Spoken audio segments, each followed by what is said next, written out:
ओम शांति। आज एक कहानी हिसाब किताब के ऊपर आप सभी के समक्ष। एक बार की बात है, एक बहुत बड़ा सेठ किसी शहर का बिजनेस के सिलसिले में दिल्ली आता है और बहुत सारा पैसा लेके वो दिल्ली आता है। लेकिन उस दिन दिल्ली बंद होती है, दिल्ली की हड़ताल होती है।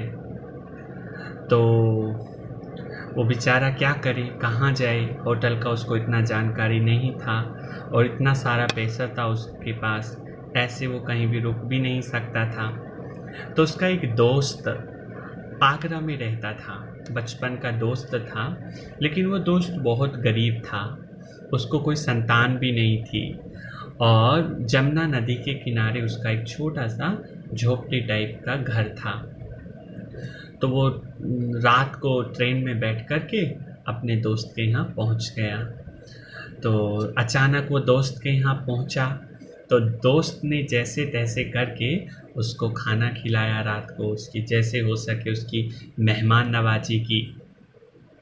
तो खाना पीना खिला के बातचीत करके वो जब अपनी उसको सोने का स्थान दिया तो वो सोने के लिए जैसे गया तो उसने बैग की चेन खोली, कुछ उसको चाहिए होगा।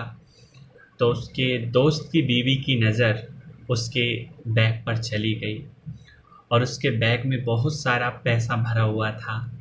तो उसके मन में एकदम से लालच आ गया। तो वो अपने पति के पास जाती है और अपने पति से कहती है, सुनो, आपको अपनी गरीबी को ख़त्म करना है क्या? उसने कहा हाँ। तो ऐसा करो, आप अपने दोस्त को मार दो। उसने कहा तुम कैसी बात कर रही हो, मेरे दोस्त को मैं मार के कैसे मेरी गरीबी ख़त्म हो सकती है?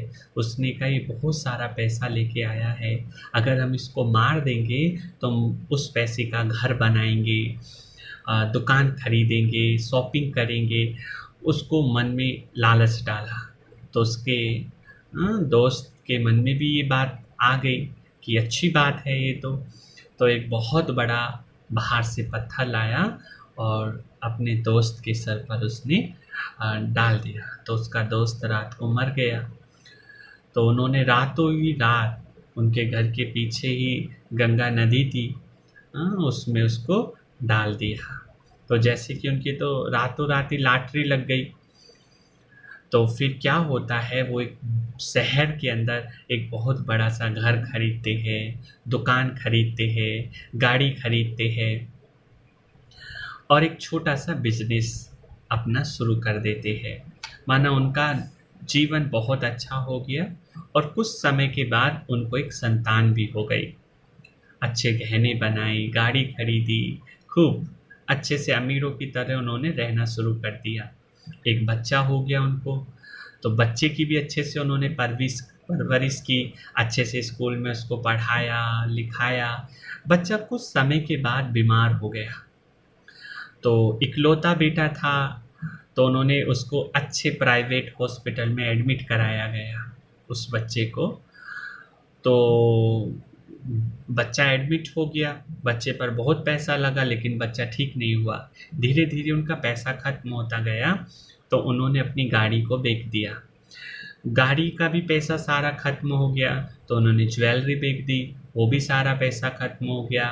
फिर उन्होंने दुकान तक भी बेच दी, उसका भी पैसा सारा उस पर लग गया तो भी बच्चा ठीक नहीं हुआ।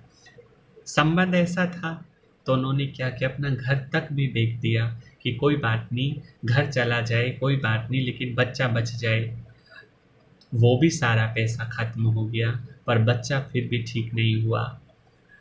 तो एक दिन वो बच्चा अपने पापा का और माँ का हाथ पकड़ के कह रहा था कि मम्मा पापा, अब मैं जा रहा हूँ, मेरा जितना था मैंने अपना कर्ज ले लिया।